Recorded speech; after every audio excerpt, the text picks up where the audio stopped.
जय श्री कृष्णा। राधे राधे। श्री हरिदास। सोमवार के दिन होने वाली अमावस्या को सोमवती अमावस्या कहा जाता है। इस दिन अमावस्या का व्रत भी किया जाता है। महिलाएं अपने पति की दीर्घायु व घर परिवार में सुख समृद्धि की कामना के लिए सोमवती अमावस्या के दिन पीपल के वृक्ष की व भगवान शिव की पूजा अर्चना करती है और इनके साथ ही 108 वस्तुओं की परिक्रमा करके उनका दान करती है।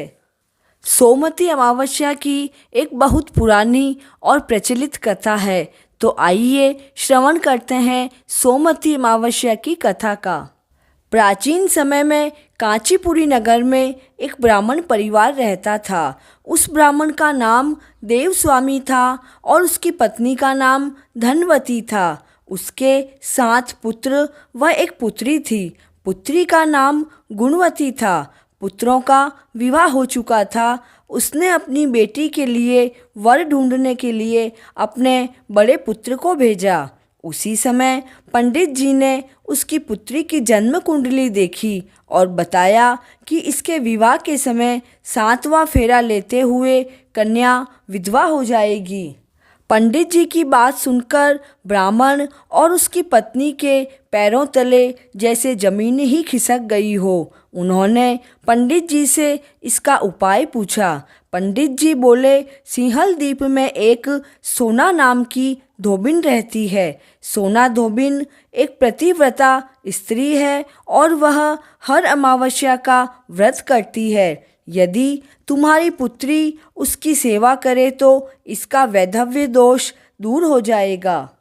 आप सोना धोबिन को कैसे भी करके खुश करो और उसे गुणवती के विवाह से पहले यहाँ पर बुला लो।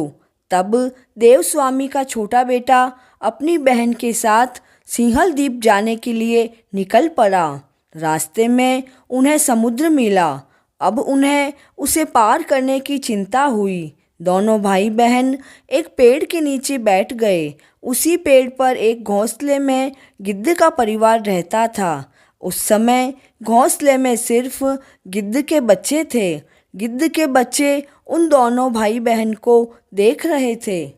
संध्या के समय बच्चों की माँ आई तो उन्होंने भोजन नहीं किया और अपनी माँ को कहा कि माँ, नीचे 2 भाई बहन बैठे हैं। सुबह से उन्होंने कुछ भी नहीं खाया है, इसलिए हम उनके खाने के बाद ही खाएंगे। तब ममतामयी गिद्ध माता ने उन दोनों से कहा कि मैंने तुम्हारी इच्छा जान ली है। सवेरा होते ही मैं तुम्हें सिंहल द्वीप पहुंचा दूंगी। आप दोनों पहले भोजन कर लीजिए। यह सुनकर वे दोनों खुश हुए और दोनों ने भोजन किया। सवेरा होते ही उन दोनों को गिद्ध माता ने सिंहल द्वीप में सोना धोबिन के वहाँ पहुँचा दिया। वे दोनों सोना धोबिन के घर के पास ही एक कमरा लेकर रहने लगे। वे दोनों सुबह जल्दी उठकर सोना के घर की साफ सफाई और अन्य सारे कार्य कर दिया करते थे। एक दिन सोना ने अपनी बहुओं से पूछा कि सुबह जल्दी ही घर के सारे कार्य कौन करता है। बहुओं ने कहा, हमारे सिवा कोई बाहर वाला थोड़े ही कार्य करता है। लेकिन इस पर सोना को विश्वास नहीं हुआ। वह सच का पता लगाने के लिए सुबह जल्दी उठी और उसने उन दोनों भाई बहन को अपने घर का काम करते हुए देख लिया।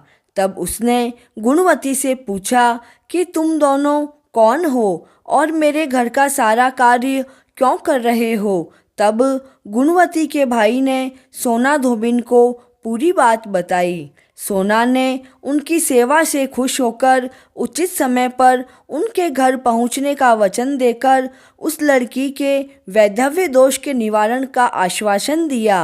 मगर भाई ने उसे अपने साथ चलने का बहुत आग्रह किया।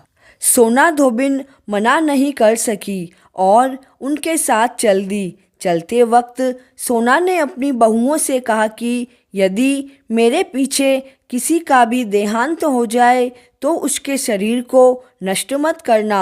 तुम मेरी प्रतीक्षा करना। इतना कहकर वह भाई बहन के साथ कांचीपुरी चली गई। कुछ दिनों बाद गुणवती के विवाह की तिथि तय हो गई और विवाह के समय 7वां फेरा होते ही गुणवती के पति की मृत्यु हो गई।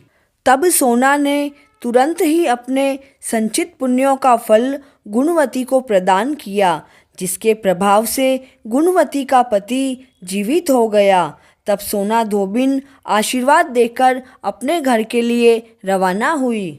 गुणवती को अपने पुण्य का फल देने से सोना के घर उसके पुत्र, जवाई और पति तीनों की मृत्यु हो गई। उस दिन सोमवती अमावस्या थी। सोना धोबिन ने अमावस्या का व्रत किया हुआ था। उसने अपने व्रत का पुण्य फल संचित करने के लिए रास्ते में पीपल के वृक्ष की छाया में विष्णु भगवान का पूजन किया और पूजन के बाद 108 बार पीपल के वृक्ष की परिक्रमा की। 108 परिक्रमा पूर्ण होते ही उसके परिवार के सभी मृतक जन जीवित हो गए।